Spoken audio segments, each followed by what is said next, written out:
This video is about making do as a builder. You know, like taking an existing situation and instead of fighting with it, rolling with it and making something cool. And you can see that I've got a concrete pad under this back door and it's not level. It's not even close to level. Actually, it was out of level in two different directions. And instead of like ripping it out and pouring a new pad, this is a utility set of stairs, like a simple set of stairs. It's not meant to be permanent. It's gonna last these guys like a year or two. And the first thing I did is I put in one board, that one I'm pointing to there, nice and level. And then I put in my other members and leveled them up, like drew a level line on them. That way, my concrete pad isn't level, but I create a level box that becomes the foundation for the staircase. And the whole project is built with just a couple tools. I ripped everything using my circular saw, I used a impact driver, and a drill, and that's it. It's like a simple project. All right, you can see now with that really slow piece that I've got level. I've got level on two of my boards. Here I'm marking the third one. I got that guy in place, and I just need to level up the back one, and I've got a level box. Conventional stairs are built with stringers and a ledger attached to the house. Well, we didn't want to do that because these guys are going to build a deck in the future. And instead of attaching the house now with ledger board, I just built it out away from the house. These stairs are not attached to the house. That makes them more mobile, removable, etc. All right, before I get too far ahead of myself and show you the whole build of this staircase, let me do a little bit of calculating. Because if you're going to build stairs, you got to do a little bit of calculating ahead of time in order to get them to come in just right. All right, so we've got the door up above, you saw that, and then this is the ground level. If you measure the ground level up to the base of the door, in this case you get 15 inches. But that's not really your critical measurement. Your critical measurement is out at the end of that pad.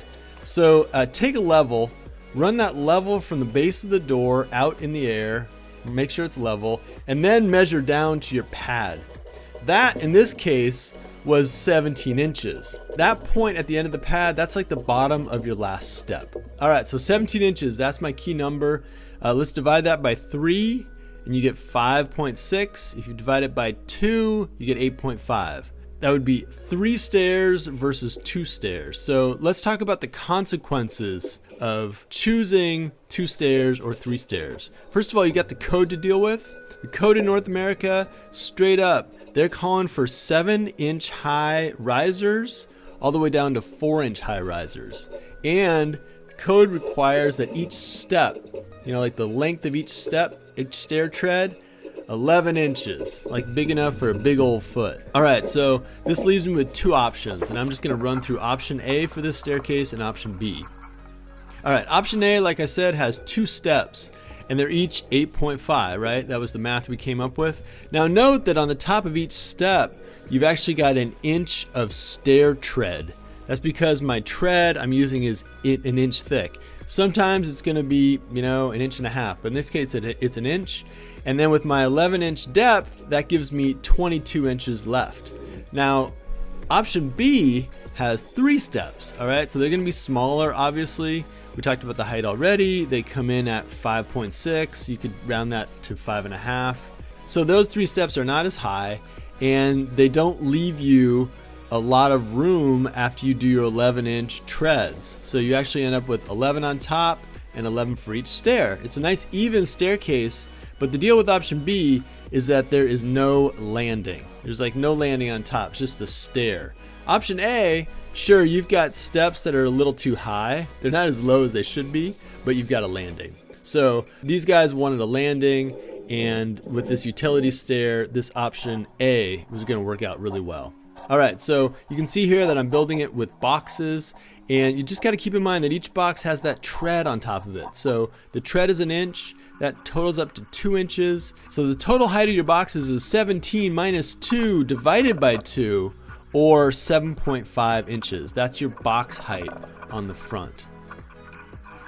Okay, so you can see to achieve that, I built up each box just a little bit by ripping a 2x4 another couple inches, And I did that on the first box and on the second box. And all these boxes are screwed together with construction screws. Alright, here's where we're at. 2 steps, kind of unconventional. I've got that cut down 2x6 right here, which actually goes to 5 inches. Then I've got some stubs here, kind of in a weave to make it more solid. And then I'm just going to leave the fronts open like that with some bracing in the middle. Alright, so it's time to attach the stairs to that concrete pad. That way it just won't wiggle around. If someone jumps on it, it's not going to slide off. I use my hammer drill for that, drilling first holes in the concrete, then making some pockets in this piece of pressure treated wood. This pressure treated wood will serve as the anchor. It's screwed down to the concrete, and then the step itself is screwed to it. And there's one on the left and there's one on the right, and with that the stairs are firmly in place.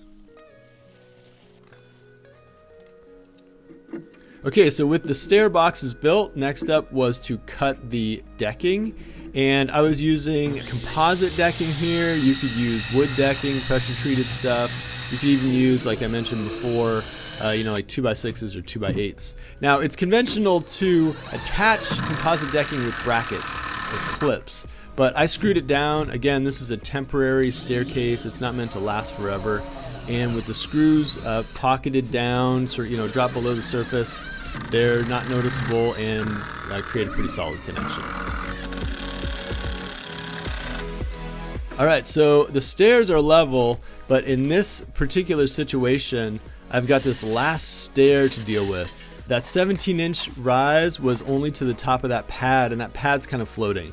So these guys had just sort of like an additional step on site, and I leveled the soil down beneath it and put that step in place, kind of jumped on it a little bit, shoveled some rocks underneath it, and got it in good shape.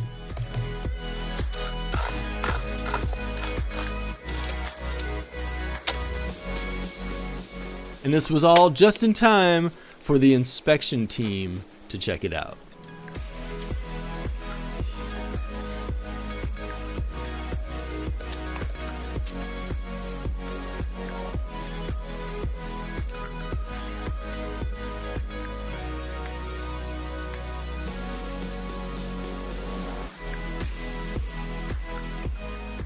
Alright, thanks for checking out the project. Like I said, not a conventional stair build, but sometimes you find yourself in a pinch, you gotta do something a little bit innovative.